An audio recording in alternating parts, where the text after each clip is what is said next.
I'm here at Alpenrail in Hobart, Tasmania, and quite confusingly, also at the foot of the Berneses Alps in the Jungfrau region of Switzerland. Not only that, I'm about 14 centimetres tall and completely at the mercy of Rudi, Jenni, who's that enormous guy up there whose family loves Switzerland and loves trains. I got my first train set when I was a knee-high sort of thing. But what really got this started is the locomotive here that my grandfather built. When I got the train, I was about 12 years old. I thought it was fantastic. But looking back, I really don't know why he did it. But if it hadn't been for that, none of this would have happened. Rudi's dream was to have his grandfather's train run in its proper Swiss setting. His father, Rudi Sr., embraced the dream, and over a 7-year period they set about building a 250 square metre, topologically accurate model of the Berneses Alps, complete with over 1/4 of a kilometre of track. Make sure you lift your feet right over the wires. Okay.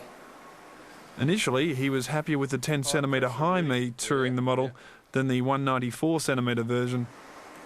Don't you fall over. Well, my dad saw my interest and I just wanted to build something like it. It was his idea to do it so that we could actually open it to the public in the future. Look, this village here is based on a village called Spiez. The railway station has been recognised by a number of Swiss people up to now, so that's been pretty good. And that was built from lots of video and photographs that my cousin sent over here. What is this mountain range behind us? And that's part of the Berneses Alps. The Jungfrau there, the Mönch and the Eiger just next to me. That's the 3 famous mountains of the Berneses Alps. And the Eiger, of course, is a very famous mountain for climbers, but also, on average, they lose about 1 life a year on it. And how many people have climbed your Eiger here? Basically, just myself and Dad, and so now you. Third, yeah.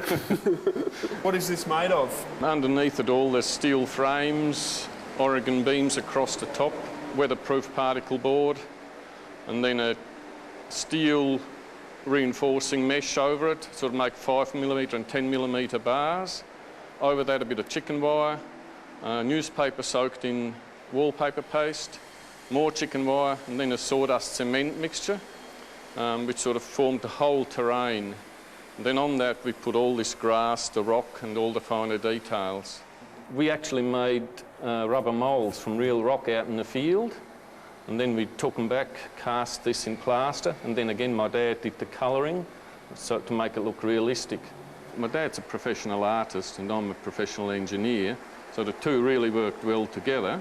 For him it was a beautiful outlet for his creativity.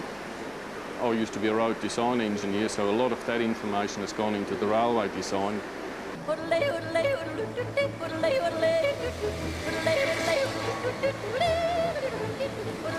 The detail of the work done by Rudi and his father was just incredible, which made it all the more depressing to discover that one of my size 13s had maimed a miniature goat.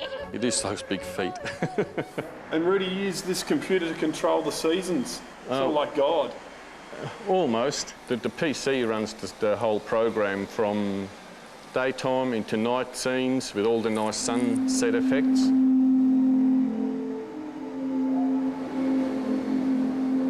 During a couple of our nights, we actually have a bit of a thunderstorm happening. The best place to see that is from the viewing platform, where the floor actually vibrates during the thunderclaps. Sometimes scares the little ones, so the parents always have to warn beforehand. The odd one sort of has gone out screaming. I wish you could play God again. One guy from the States said in our visitors book, "What is this doing in Tasmania?" So the reaction's been absolutely fabulous. How long since you've been back to Switzerland? Well, I've never been back. It's 40 years since we left Switzerland. We put all our energy into this, all my money. Every spot you look, there's always Dad. I mean, I can still see him sort of climbing up through the hills here, building together with me, with all the work that we spent together building this. We were real close, so it was very, very hard to see him go.